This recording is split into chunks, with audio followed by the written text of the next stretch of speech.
Hey friends, and welcome back to another episode of the Home Studio Hangout podcast. Today I have a very special episode with actually my brother-in-law, Logan Rice. Logan works for a company called Premier Arts Collective, also known as PAC, and they do a lot with art and music therapy. And so we wanted to have a talk about kind of what they do, how they implement art and music therapy for community groups. But before we get into the episode with Logan, let's listen to a word from our sponsor. This episode of the Home Studio Hangout podcast is sponsored by Bliss. Bliss is an audio development company who crafts intuitive digital audio effects and instruments. They've collaborated with artists like Jean-Michel Jarre and Jordan Rudess and have an incredible selection of over 26 different plugins for Mac, Windows, and iOS for all of my mobile producers out there. Whether you are looking for an inspiring synth like the Megalith synth, maybe some classic compressors, filters, or chorus plugins, or if you want to get out of the box with something a little more creative like the Phase Mutant, they have something for everyone. Right now, when you go to bliss.com, that's BLEASS.com, and use the code HOMESTUDIOHANGOUT, all caps, you get up to 20% off your order. Thank you to Bliss for sponsoring this episode of the podcast. Now let's get back to the conversation. Welcome back to the Home Studio Hangout podcast. I'm your host, Drew, not here with my co-host, Josh. Obviously, Josh is still on hiatus, but I am here with Logan Rice. Logan, say what's up to the people. What's up? As you can see, we are in a little bit different of a setup today. We were setting up for, or I was helping Logan set up for a podcast that they're starting to work on for Premier Arts Collective. And so we'll get into what Premier Arts Collective is and all that a little bit more in a minute. But we wanted to try and do a little bit of a test shoot. So all of this is set up just for you. And it's Very honored. I think it looks pretty cool, to be honest. Pretty good. To be honest, it's better than having to pay for stuff. Yes, no doubt. Shout out to Greenville Community Church. Shout out to Drew. Yeah. Making it all happen. Shout out to Pastor Michael Bain for letting us raid his spot. He was literally in here 2 minutes before. And Like, all right, get out. yeah, he was like, you need us to leave? I was like, nah, it's fine. It's fine. Logan's not even here yet. But today I wanted to have Logan on, not only to just run like a little test podcast for you in this setup, but also so that we could talk about PAC and like what you guys are doing. You know, it has a lot to do with what I talk about for Home Studio Hangout listeners. And it is just a different avenue of artistic expression and like a different way to use art. So maybe kind of start out with 30,000 foot view of who you are, and then maybe kind of talk about PAC a little bit and kind of give the brief of what PAC is. Yeah, nailed it. My name is Logan. I'm born and raised in the Greenville, South Carolina area, easily for those who know it. And I'm married to probably the coolest person ever. My sister. Andrew's younger sister. And we have 2 girls and a boy coming maybe the next hour, maybe the next week. Yeah. Who knows? Who She's knows? Very pregnant. She is ready to get that little guy out. Very pregnant. It's also like 98 degrees right now. So she's Salem Piper born in the spring. So this is new territory. Yeah. And I went to school for music originally and then switched majors my freshman year after the seminal moment. Well, actually I had 2 seminal moments. One was I kind of realized that the path at Carolina was for vocal performance was either going kind of more opera, theater, traditional performance route, becoming an educator. And I was like, nope. That's the route I went down, and I did one class and I was like, nah. Yeah. And then I don't know if this is this way as well, but the third path was a theory route. Like a theory professor. And I was like, also no. Yeah, that kind of sounds way too heady. Yeah, it was intense. To clarify, you went to University of South Carolina. Yes. For vocal performance, music degree in vocal performance. Yeah. Right. And loved it. And really, really liked it, but was just, hey, the paths that, I mean, you know, it was. Yeah. Well, and at the time, this was what? 2013. About, I was going to say somewhere 2013 to 2014 was your year, right? Yeah, which is crazy. It's crazy to think about. It's over 10 years ago. Yeah, it's just 11 years ago. It's so sad. We're all old. That's so sad. But yeah, no, that was the time where music industry was changing a lot too. So funny story about that. I was this close to going to App State, or I don't know if I was going to assume I would got in, which is an assumption, but You probably would have I was going gotten to into apply to App App State. Yeah. Because they had a music industry degree and have a music industry degree. Yeah. And actually that music industry degree is actually really good. Yeah. In App State. I mean, my background in music is church, CCM, and singing choir. And so that was kind of the route I wanted to go, and just learn more about the industry. There was an in-state tuition deal where if that degree is not offered anywhere in your home state, then you get out-of-state tuition. Then you get in-state tuition at an out-of-state school. Oh, that's really cool. Actually, I didn't know that. That is why there are a ton of Maryland and New Jersey students in the sport and entertainment management program at Carolina, because they get in-state tuition for that.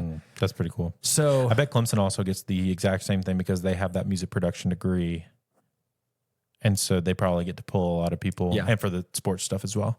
Yeah, because it's a great, the heart of it is great. Yeah. North Carolina, for whatever reason, something happened. They pulled out of that deal, literally 2013.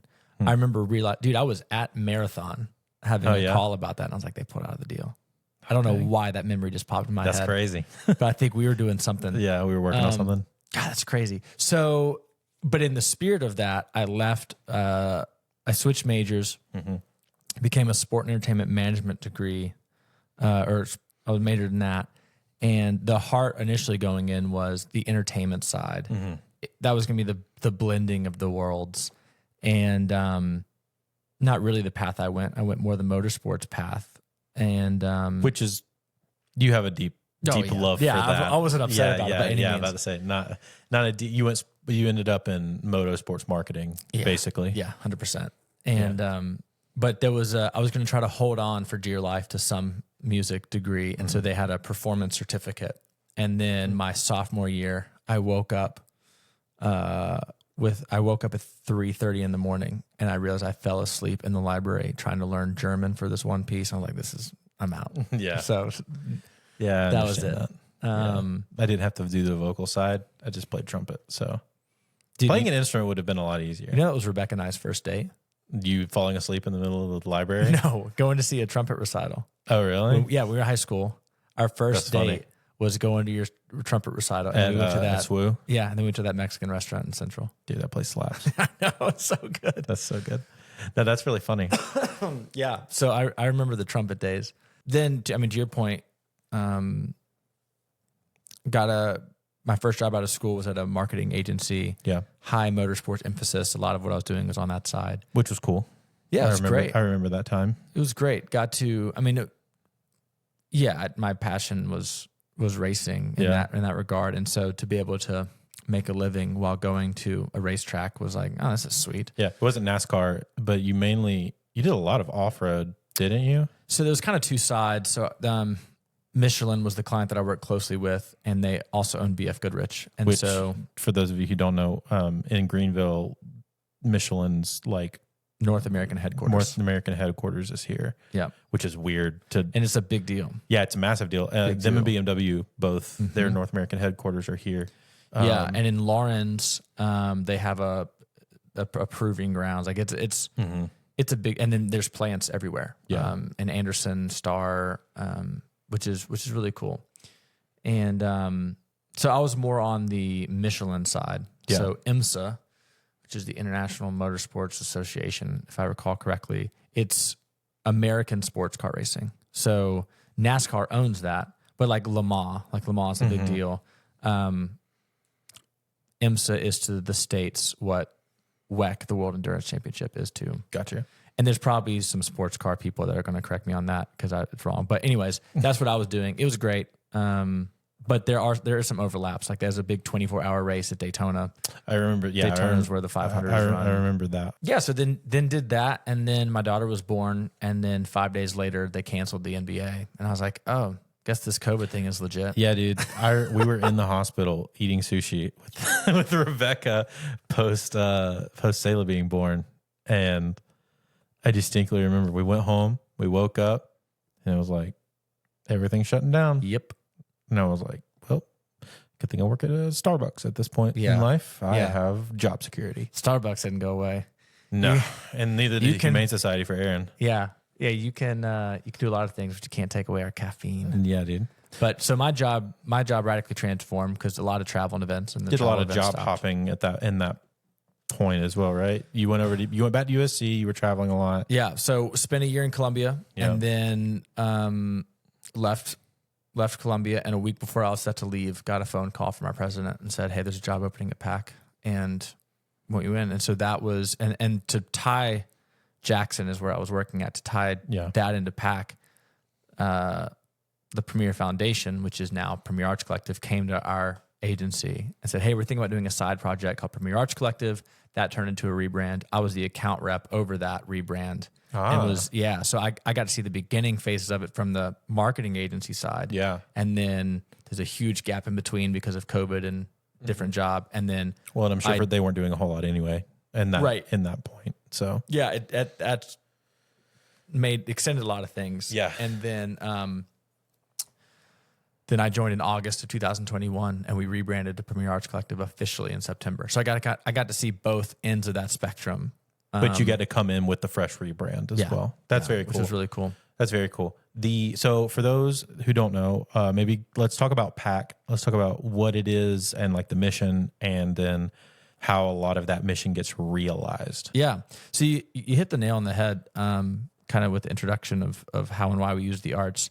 Our mission is to use the arts as a vehicle of healing and hope, which is a pretty large umbrella. Sure. But really the heart of that is how the arts can be used as a means of expression, and it's very process driven. So whereas in some, you can use the arts and music as a means of, hey, here's the end product. We're using the arts in a way that allows for processing, creative expression, and it uses different side of the brain. So we have therapeutic arts programs, which is going to be more that hands-on, nitty-gritty. Sometimes we have therapists leading those groups. Excuse me. And that is where the arts are going to be used as healing. I mean, without getting into the nitty-gritty biology, I mean, a different side of your brain is literally used. The left and right brain, like all that fun stuff. Like your creative brain is used. And the logic side turns off. And so now rather than saying, hey, we're going to do an art class together where we all paint something, I'm going to teach you how to paint better. Yeah. The heart of it is more paint whatever you want to paint, kind of given the context of this prompt and this theme, and then let that be something that helps you process. And now you have something to kind of speak through. Same thing with drumming. If you don't know the language to put to it, getting in a room and having bilateral movement with your arms and drumming and that those are things that regulate your body. And so being able to use those as a tool where the heart of getting together and communicating with the drums is not, hey, let's make sure we're all in 4/4 here, but these are going to be ways that can regulate your body, and then let's use that as a conversation tool around. So, I mean, it's I think I'm doing a poor job of explaining it right now, but it's really, really powerful what happens in those groups because it's a new way of looking at things. Yeah. The number one thing that we hear when we talk about these groups are the pushback is, well, I'm not an artist. Yeah. It sounds great, but I'm not an artist. And our reply is, well, it's not, that's okay. Like, that's not really the point. Yeah. The point is not to have a beautiful piece of artwork at the end. If it is, that's awesome. But it's more the process of using specific mediums and specific colors through a prompt, equipping you with that rather than us telling you what it is. And then that can, dude, it can just break down so many walls so fast. I mean, it's so fascinating how the arts can do that. And it's been a really cool journey of how all those things have interwoven. And there's also another side of what we do with, we work closely with performance artists and art. We're just, again, anything where the arts can be used to point people to healing and hope, we're in. If you're familiar with Greenville, there's a mural on the side of Triune Mercy Center that represent 8 faces of those who have experienced homelessness, but have kind of have overcome that in a number of ways through a number of organizations here in Greenville. We work closely with the artists that brought that to life, and to really everything in between, which is just, the key word is vehicle in the arts. How can these be means to point you to something greater than yourself? Yeah. And we believe that's hope, and we're a faith-based organization, so we believe that hope is found in Christ. And how we do that and how we get to that point, it varies, but programs in Greenville, South Carolina, Cozumel, Mexico, we've done work in Cambodia. Really wherever the door is open, we're there. That's very cool. It's very interesting because you hit on a couple things, but one, like giving people the opportunity to do something that they may have never tried, 100%. firstly, is a massive part of it. The ability for people to then try that new thing and then find something out about themselves that's also new, whether that's, hey, I'm crappy at this, or hey, I have like a talent here that I've never knew about because I've never tried. And that's really cool. Or, just getting a chance to express yourself in a different way is just fun in general. And I think more people should just like push themselves to do more in that vein. In any way. But also the third and like the biggest part of that is combining those two things and then having you express yourself in a way that makes you introspective, makes you turn off the logic part of your brain, use the creative side of your brain, and then maybe dislodge something that's been there for a really long time. Yeah. Or learn something about yourself internally or mentally, or whatever that might look like. I know. Yeah. It allows you to put language to things that maybe you didn't have language for. Yeah. Like they're cliches for a reason, right? Like things like art, art is the universal language. Well, it is. It doesn't matter who you are, where you come from, like art and music, like those are universal languages. Yeah. But then when you apply that in a way that, to your point, is introspective, it can often, because you're not using the logic side of your brain. You can put things on paper and then realize, oh, this is why. Like a case in point is we're doing a workshop, and there's at the end of most workshops with art and music, there's a time of sharing. Hey, do you want to speak about your piece? And there's power in that being something you kind of speak through in a way. And there was a woman sharing, and she goes, hey, I didn't realize this at the time, but I was just using colors. I was just picking whatever colors work for me. And then I realized at the end that the colors that I picked, those are my daughter's favorite colors. And I lost my daughter, a few years ago.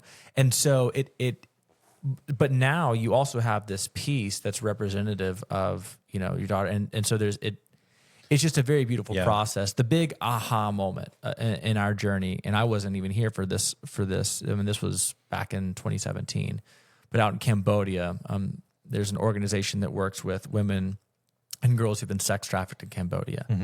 And our president and artist, they were out there, and he's like, hey, let's do an art class. And they did an art class, and it was a time of sharing at the end, and it's kind of awkward. Nobody really wanted to share. Jean got up and shared. The artist got up and shared. And then finally one girl got up. And then after she got up, all the other girls got up, and they just rallied around one another, because now you're seeing, man, that I have commonality with these people. There's a shared experience. And now we can support each other through this way. And rather than me having to say, hey, how am I going to tell you all this? How do you put into words at 12 years old what somebody has been through in that regard? How do you do that? Yeah. And a feeling of shared openness, shared freedom to speak, shared, like you said, it's hard to, there's trauma there that gets repressed a lot of the time and only gets brought up through turning off that logical 100%. Repressive side of your brain. And now they have a freedom to discuss it amongst themselves, discuss it with people who can help them, and then that pushes them further down through life to ideally to healing, a place of healing. Yeah, no doubt. And there, it can be used a number of ways. Kind of the peeling back the onion way. Yeah.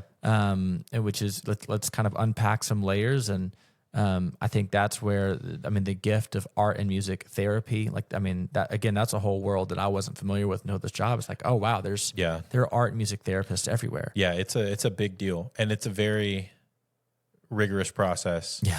To go through and get like a music therapist. It's like, I remember you looking into it a little bit. Yeah, it's no joke. There's 2 schools here in South Carolina that offer a music therapy degree. And, it's no joke. It's a music major, it's a psychology major, and then masters. And and then there's an in-state requirement as well. Because psychologists have to do like in-state, a lot of times they'll have to do like in-state board passing and stuff like that. Yeah. You get board certified, and then you have continuing eds for that. And there's a reason why licensed clinicians, they're doing what they need to do.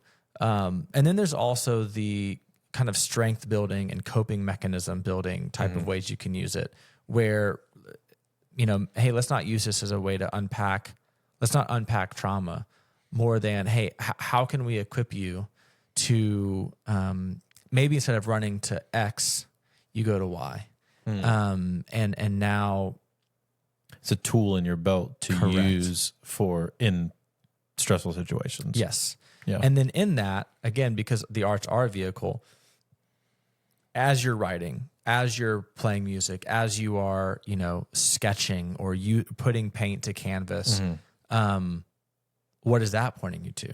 Yeah. And how can that be a vehicle to point you to something greater than yourself in those moments, rather than that being the means to the end? And so that's kind of the heart of, and it's a whole world, and it's been an absolutely incredible experience to learn more about it. We're actually in the process of developing a certification process to kind of be that bridge, because there is something that we've kind of seen is there's a huge chasm between artists who understand that the arts can be used in a healing way.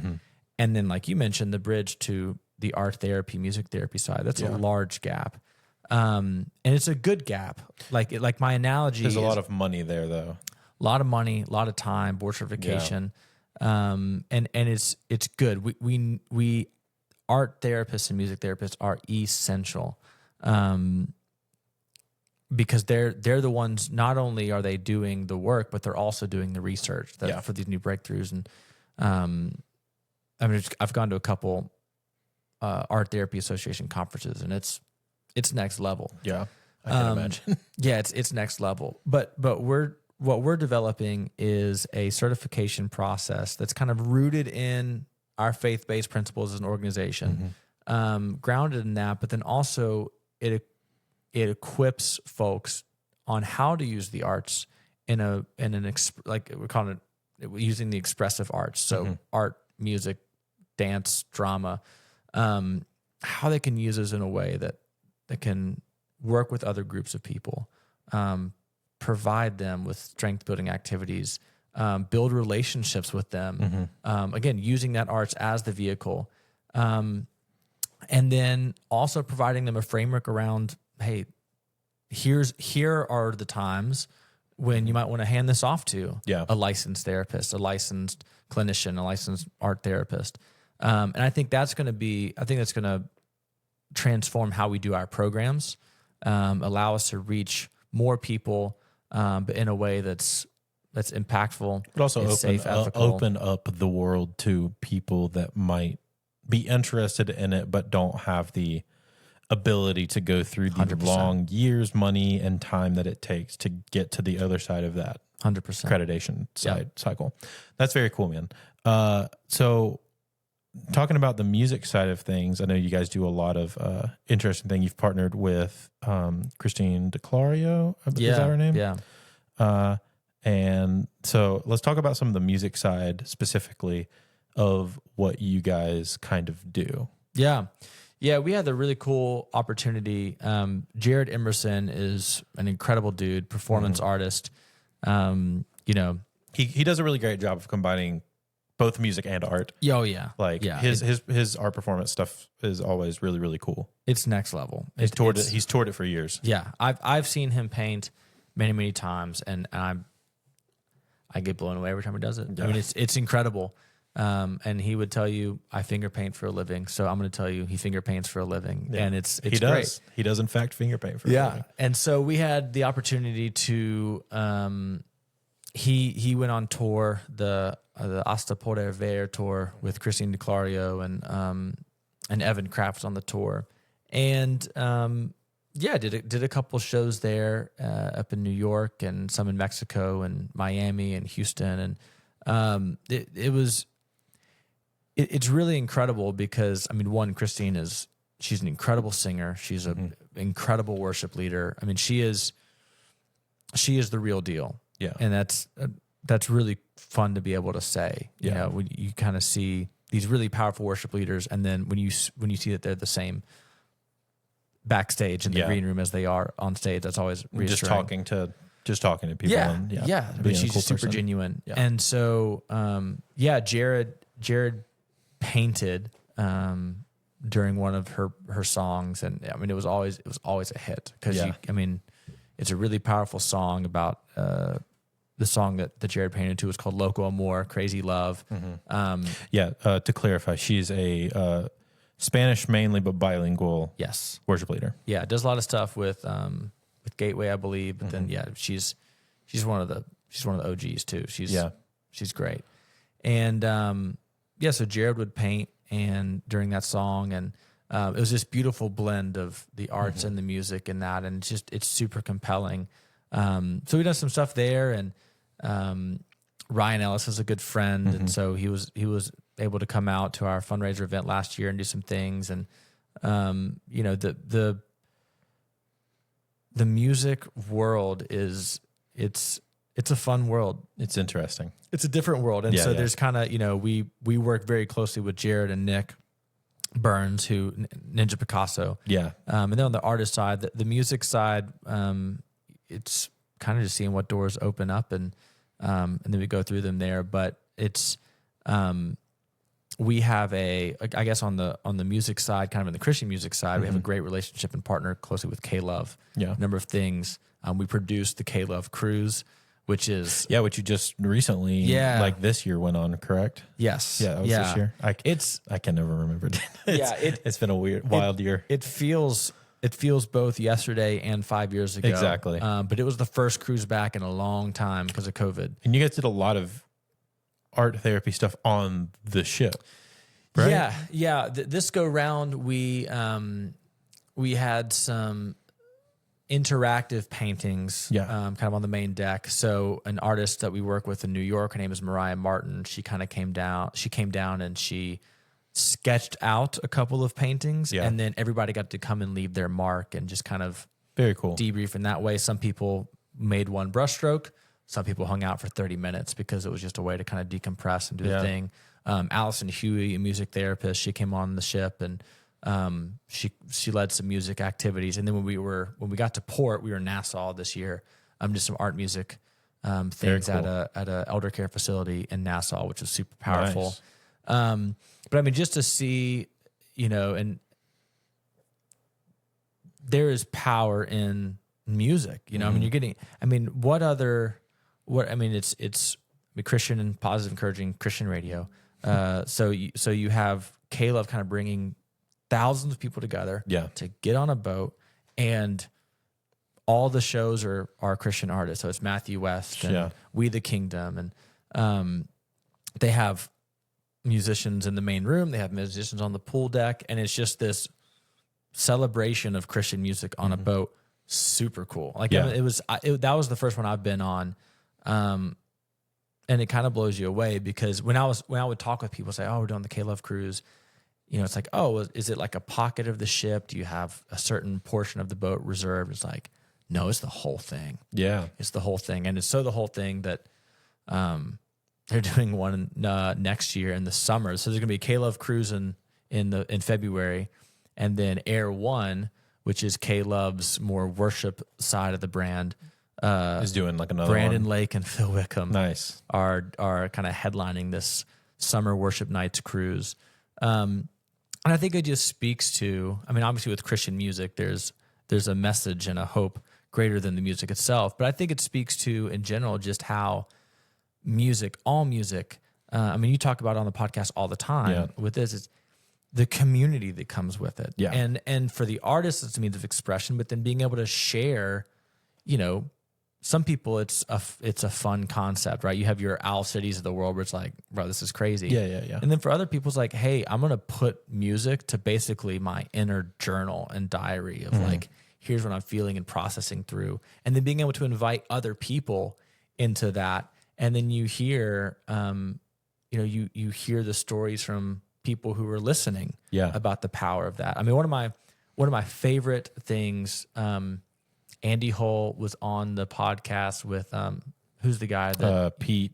Yes, Pete Holmes. Yes. So he was on Pete Holmes' podcast, and Pete was telling a story about a guy, I can't remember who it was, but he's like, the musician wrote this song about a messy breakup or a divorce, something like that, and he played it at the show, and then a fan came up to the musician and said, "Wow, I really, really loved that song about the Titanic." Right. And so, you kind of have two options here. You can tell them, no, the song's really about this. And what Pete said is the musician said, I'm learning just how to say thank you. I'm singing this song, but this song means something completely to you than it will to me, even though this is the heart of why I wrote it. And I think that's powerful. Yeah, I never really understood the phrase art is in the eye of the beholder until you really see, I can look at this painting or I can listen to this song and where I'm at in life and the things that I've experienced and what's going on in my life right this very moment, that drastically impacts how I see it. You can do the exact opposite.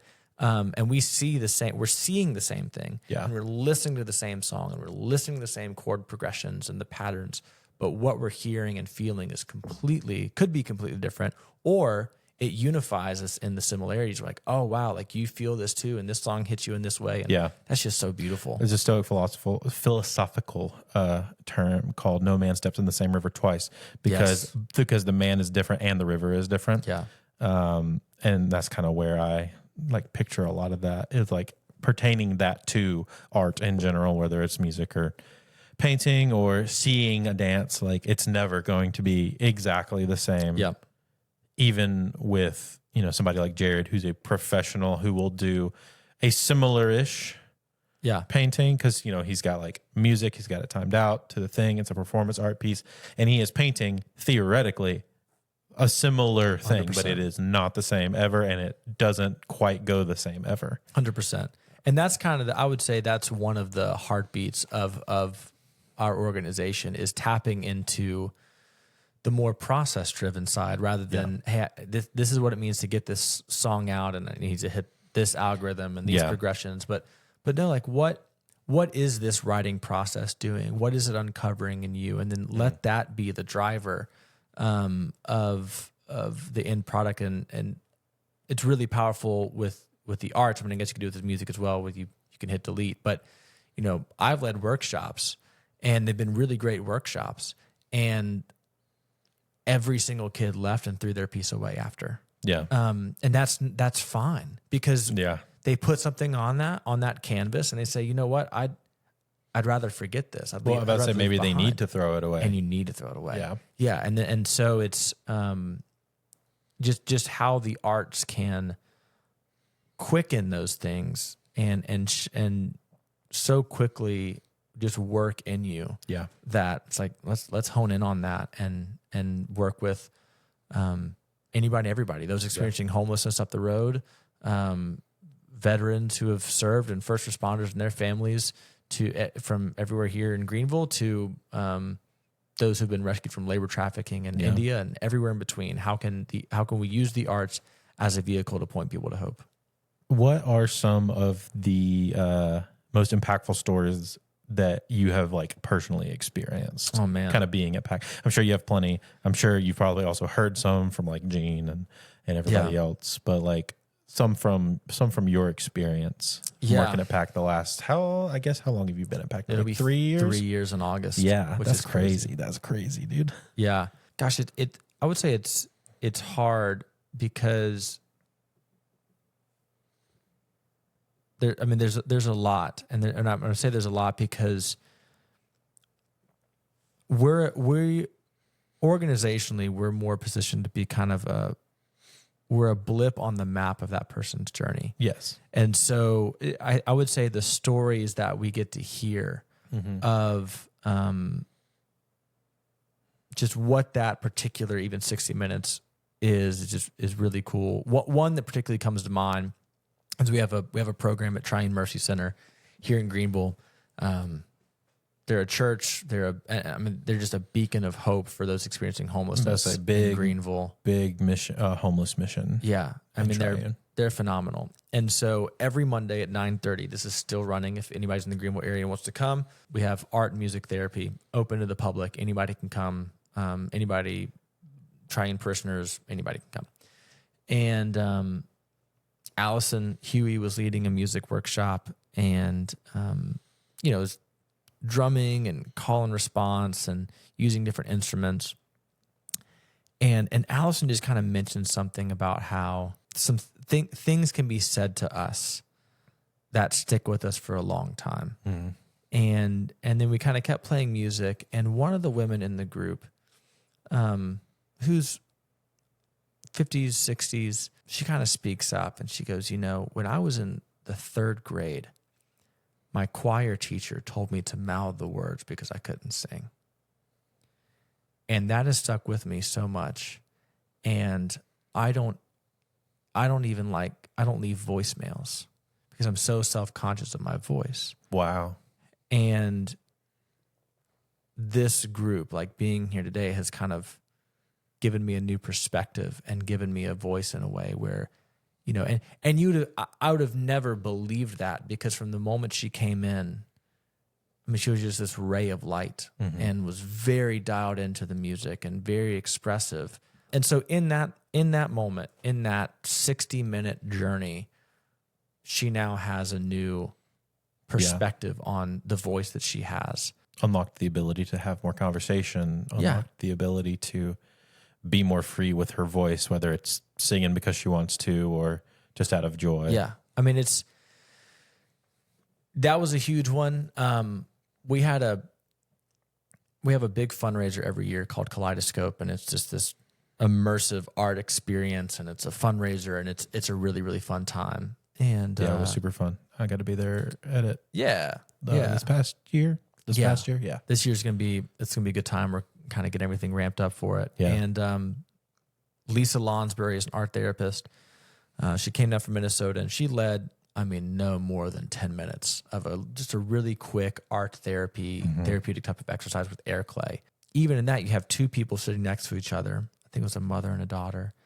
And their pieces, they didn't realize it, but their pieces fit like hand in hand. And that unlocked some conversation. There was another person there who, in that 10 minutes, realized, wow, this is really powerful. The next day, called the art therapist that we work with here in Greenville and got scheduled to go with her in art therapy. Wow. Spoke with her the other day. Art therapy has been transformative in her life. We did a Paint Like Pollock event, and which is, it's what it sounds like. We paint like Jackson Pollock, throw canvases on the ground, get messy, ketchup bottles, and there have been stories that have come from that of people who are going through some really, really tough situations. And there's just a kind of a camaraderie and a breaking down of walls in those moments. And the event was set to end at 9. I think Gene and myself and this person left at like 11:30. Wow. Of just, hey, let's walk this path with you and have this conversation. Let's work through it together. Yeah. And then you have like the big picture moments where some of them I've been there for, some of them I haven't, of, out in Cambodia, in Jordan. Gene was out in Jordan and saw in a school where they put the pictures up on the wall, and kids were instructed to draw what their village was like before ISIS and then what their village was like after ISIS, and the juxtaposition of those two photos. It's just like, oh my gosh. Yeah. But just what that also means to be able to put those things on paper. There have been some really, really, really great moments. Everything from when I say small, I put that in air quotes. Everything from as small as a 10-minute conversation with somebody on the K-Love cruise, where now we get to talk with you for a little bit while you paint, and just hearing their story, hearing what what's going on in their life, all the way to, wow, this was transformative. And there are stories that I know of that I can't really share, but Sure. at the Julie Valentine Center, they work with women and girls who were victims of domestic and sexual abuse. And there have been some really, really powerful moments in those groups that, it's a blessing to be able to do what we do. Yeah. No, and it's crazy. You guys have a very strong, young, I guess, is like questionable because it's been around for a long time. Yeah. But Premier Arts Collective, as it is this iteration of what it is now, seems to have like really taken hold in the Greenville upstate kind of area in general and been really impactful in a lot of different ways. Or only like even in Easley, I went to one of the art therapy events at, I think it was my mom's church or something like that. They did it. And he's very cool. It's very interesting. Maybe for those that would be interested, can you walk through like just a basic like what one of these events looks like? Like an art therapy or music therapy workshop? Like an art therapy or music therapy workshop. Maybe just do like one of each. Yeah, I would say so. Kind of in the with using the arts, it's going to look like whoever's facilitating that group has probably picked out a prompt or a specific theme to kind of anchor that group in for that particular day. And so if it's a standalone workshop, it's going to be kind of a start to finish. It's going to be like, I call it, my analogy is like it's an episode of The Office. Yeah. It's going to begin, it's going to end in that 30 minutes. And then there are other groups that are built, call it in cohort style where regular meetings, you're going to take them through a process of things over the course of those 8 weeks. But in both of those cases, that prompt is going to kind of be the anchor. And we do all of our programs that we've done are in group setting. So anywhere from 6 to 12 to 15 people. Yeah. And the prompt is going to dictate what type of mediums are used. So if it's acrylic and canvas, if it's watercolor and watercolor paper, whether you're doing... I think we did crayon on cardboard. Yeah, cardboard. And we did that to kind of show this doesn't have to be a trip to Hobby Lobby. Yeah. Like those were literally on the back of Piper's Pampers boxes. But that prompt is going to kind of anchor. And again, the prompt is, if you think of your sip and paint type of thing where I'm going to walk you through how, and we're all going to paint a sunset together. Yeah. This is almost the inverse of that. The prompt is going to guide what you paint. What you paint from each individual person is going to be different. It reminds me more of like how art school is like showcased in television, where it's like, here's the prompt, the individual paints what the individual sees of that prompt rather than, hey, we're all going to paint this beautiful sunset. We're going to paint this direction of an idea. Yeah. Or, sometimes I think it was a little more like specific. Yeah. It can be a little more specific rather than like, what are you feeling? Because not everybody is as tapped in as others. So maybe like they lean into like, let's start with a house. And then everybody starts with a house, and then now fill that house, or now what is around that house, or stuff like that, where everybody's kind of you start with the same thing and then branch from there to different prompts. Yeah. And it can be hands-on like that. And it can be open-ended. I mean, I'll use the prompt that we did at the church that we were at. Cardboard, acrylic paint. We had some canvases there. That was kind of a smorgasbord of mediums to be able to use. Yeah. So everybody kind of picked their own thing based on the prompt. The prompt started as, what is a mask that you wear? Mm-hmm. Take that as literal or as figuratively as you want to make it. Yep. Some people literally kind of made kind of your masquerade ball type of masks. Yep. Other people took it as more of a theory. Yeah. And put that on canvas. 15 minutes in, 20 minutes in, kind of checked in and said, what would it look like if you took that mask off? Like what would that do? Why, if this is a mask that you wear, think about why you wear it. Are you wearing it out of insecurity? Are you wearing it out of because this is what you want to be and you're not? Why are you putting this on? And then 20 minutes later, we read through Psalm 139, which is about how in God, before any word that we speak, he knows what's on our lips. And just really deep diving into how we have a God who knows us fully. After reading that, okay, now what does this mask look like? Yeah. Like, if you're putting this mask on to try to hide yourself from somebody, or you want to have a protective layer up. Well, we just kind of read together that there's a God who knows every bit of us and formed us even. How does that impact the mask? So what is that mask hiding? Exactly. And then at the end, it was, what does it look like to keep that mask on? What does it look like to take it off? And then at the end, it was a time of sharing. And what was really unique in that room specifically is, I would say 80% of the folks there went to church together. 20% was probably community members that came from, one lady drove up from like an hour and a half away, which was crazy. And she came with her foster daughter. And that's one of my favorite stories right then and there. Yeah, that was a cool one.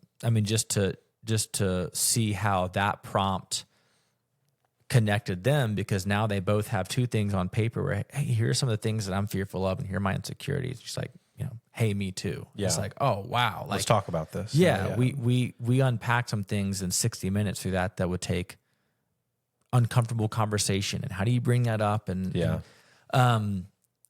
you have 80% of the people in that room, and again, they're just sharing things, heart level things that it would take hours of conversation. And you don't just bring those things up at the dinner table and, in small groups. And so that's kind of what a group like that looks like. And then, for our programs, we really try to focus in on that being the beginning of a step rather than the end. Sure. So if we're working at Triune, hey, let this carry into your conversations with the social workers you meet with. Let this carry into some of the support resources you get in the community. Sure. I would say, go ahead. I was just going to say, your probation officer, your, like you said, your therapist. Yeah. Julie Valentine Center has a wonderful team of therapists. Yeah. We often integrate art and music into what they do. We want to integrate into what they're doing rather than it being a standalone thing. Yeah. And it's just, we've seen great success out of that. Music is similar in a way, but also very different because it often looks like either listening, like active listening, where the person leading it plays a song or maybe even, kind of does a grounding exercise with using an ocean drum and a tongue drum, and just really kind of like, hey, we're busy all the time. Yeah. Here's 15 minutes of just sitting and like just being, like, be aware of what your body's doing. Why does your jaw hurt? Oh, I've been clenching it all day. Why your legs hurt? Or, just releasing some of that tension. Yeah. Letting that open up the door. And for like active drumming, it's percussion, using that as a language. Yeah. Allison has one of the coolest things ever. She has a Bluetooth stethoscope. And so there have been times where she will use that stethoscope and the person's heart rate sets the BPM. That's pretty cool. Yeah. So you're literally drumming to the heartbeat of somebody in that group. And so, whether you just met that person 5 minutes ago, whether you've known them for 5 years, you're drumming to their heartbeat, to that rhythm. Much more personal experience. Yeah. It's awesome. It's super cool. Call and response is very powerful. Allison, with a veterans retreat with fellow countrymen, they'll write songs and let that kind of be, the songwriting of trying to put into words some things that they've experienced and are experiencing. And same kind of pattern, which is introduction, participatory, and then kind of share at the end. Gotcha. and let that be it. And it's beautiful. It's beautiful. And it can take on many forms, many shapes, many sizes, and just being flexible in those environments of allowing them to express themselves how they want to express. That's awesome. Well, we'll probably start wrapping this up. Yeah. If people are in the area, what do you guys have coming up? What do you want them to know about as far as like maybe an art event or? Yeah, our big fundraiser, Kaleidoscope, is coming up on September 26th of this year. It is at Zen, which is right across from the baseball field in Greenville. Awesome little venue. I mean, not little venue.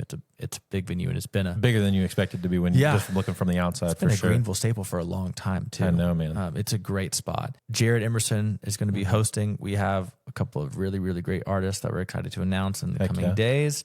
It's immersive gallery. The gallery has a theme. It's called Zoe, the Colors of Life. So all of the things that you see and hear, we're gonna have musicians this year in the gallery space. Cool. It's gonna be centered around that theme. Great food, great drink. It's a good time, and all proceeds go to benefit our programs. If you want to learn more about us as an organization, our website is premierartscollective.com, and there you can find all the information you need to know about our mission, our programs, our why we do what we do, how we do it, and who we do it for. We have the socials, Premier Arts Collective on Instagram, Facebook. And again, kind of the whole point we're doing this. Yeah. Have a podcast coming soon. We're working on it. And if you aren't in the upstate or in I would say a 2-mile radius of the upstate South Carolina, still contact Premier Arts Collective. And if you want to get involved in your more local area, I'm sure that they have connections all over the country that they could help you get plugged in somewhere. Yeah, no doubt. No doubt. Because I know you guys are you got hands everywhere, especially Gene. Gene knows everybody. Gene knows everybody. Gene knows everybody. And if he doesn't, he will know you in about 2 seconds. Well, and he's never met a stranger. Yeah. Well, if he doesn't know somebody to get you plugged in with, he knows who to talk to get you plugged in with somebody. Yeah. So he could definitely help you if it's something that you're interested in. So, dude, thanks so much for coming on. Yeah, man. Thanks for having me, and really excited about everything you're doing and what's coming up. Yeah, man. Well, listeners, thanks so much for listening. Go check out Premier Arts Collective. Check out, go follow Logan too. What's your Instagram handle? Logan Rice. Logan Rice. Logan Rice. Yeah. Go follow Logan too. Great songwriter. Good musician. He tries. Every now and then. Once a year. It's about right. Yeah. But yeah, thanks so much for listening. We'll see you guys next week. Peace. Boom. Thank you so much for listening to this episode of the Home Studio Hangout podcast. If you could take the time to subscribe. If you're listening to this on Apple Podcasts, Spotify, or any other audio platform, go ahead and make sure you're subscribed, and also leave a rating and a review. It helps the show get out to new people, and we're trying to grow every single week. Once again, thank you so much for listening to this episode of the Home Studio Hangout podcast, and we'll see you next week.